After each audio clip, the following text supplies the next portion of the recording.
Hürmetlik vatandaşlık siyerlerimizi devamlaştırırız.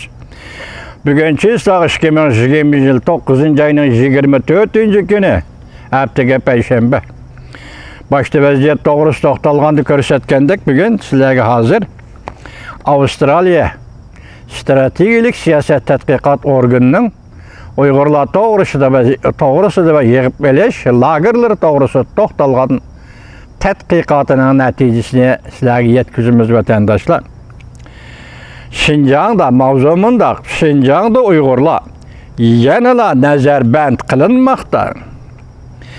Avstraliya bilim xazinasi Beijing'ning 4 darajalik kechiringlar, Beijing'ning 4 darajalik nazorat qilish sistemasini fosh qildi.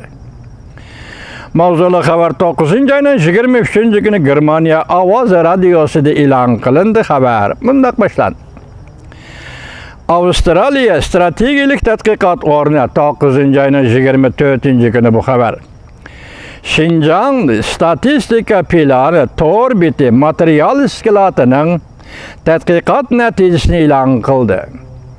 Jungo hukumatining 2019 yil 12 oyda Şinjanda tarbiyalangan o'quvchilar allaqachon o'qish bitirdi degan so'zni inkor qildi. Deganligini inkor qildi hamda Beijingning davomli yangi nazorat qilish turmalarini, yig'ib olish lagerlarini silayotganligini bayqadi.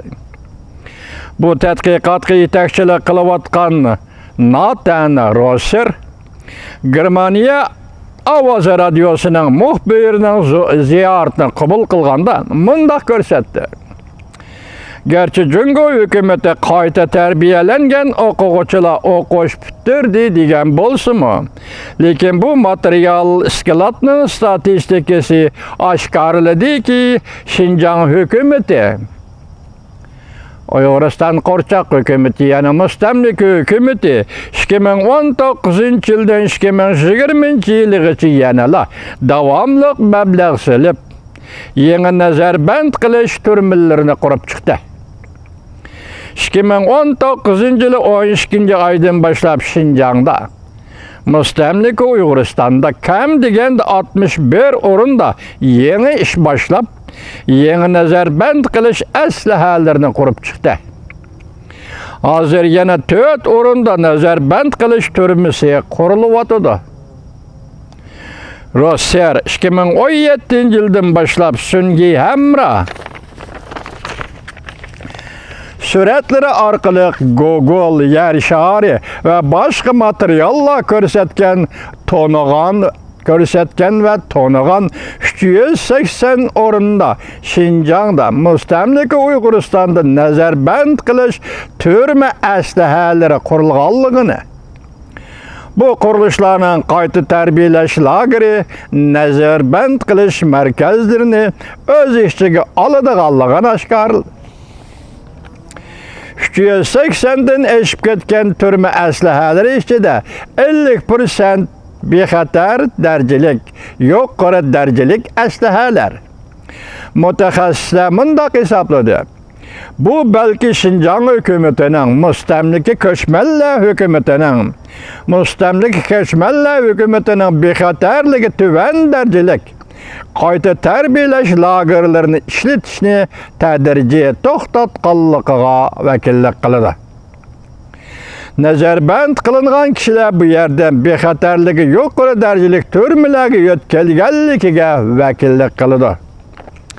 Yana bir tarafdan bu statistika iskelati sun'iy hamra material oshkorladiki, Şinjan chegarasi ichida kam bo'lganda 70 nazarband turmasi aslahalarining atrofidagi temir reshatkalar elib etildi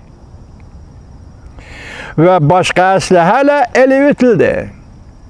Bunun içinde cümleden 8 o'rinda nazorat qilish, nazarband qilish aslahalari ishlatilmaydigan bo'ldi. Rossiya bunday ko'rsatdi.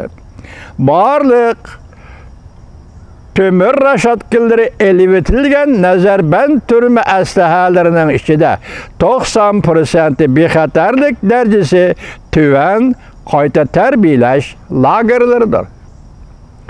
Rossiya mındaq görsətdi. Sünniye həmrah xəritələri nurgun nəzərbənd türmələrinin ətrafıda zavodla bar ikənligini aşkarladı. Qayta tərbiyələş lagerlərinin məcburi əmgək lagerləri bilan münasibətli ikənligini aşkarladı. Təşkilatların statistikası bilan Beijing'nin digərləri bir-biriga tüptün oxşamaydı. Avustraliya siyaset tədqiqat ambirining yoki iskilatıning digərləri bilan Beijing'ning digərləri bir-biriga tüptün oxşamaydı. Davamını anlayırsınız, hörmətli vətəndaş.